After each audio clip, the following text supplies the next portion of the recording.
అల్లూరి సీతారామరాజు జిల్లా జీమాడుగుల మండలం కిల్లంకోట గ్రామానికి వెళ్లే ప్రధాన రహదారిపై పెను ప్రమాదం తప్పింది.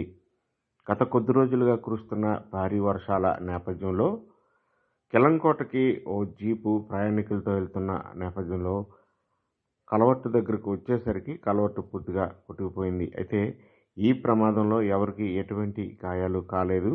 అయితే ఈ ప్రమాదం జరిగే సమయంలో జీపులో ప్రయాణికులు ఉన్నట్లుగా తెలుస్తోంది.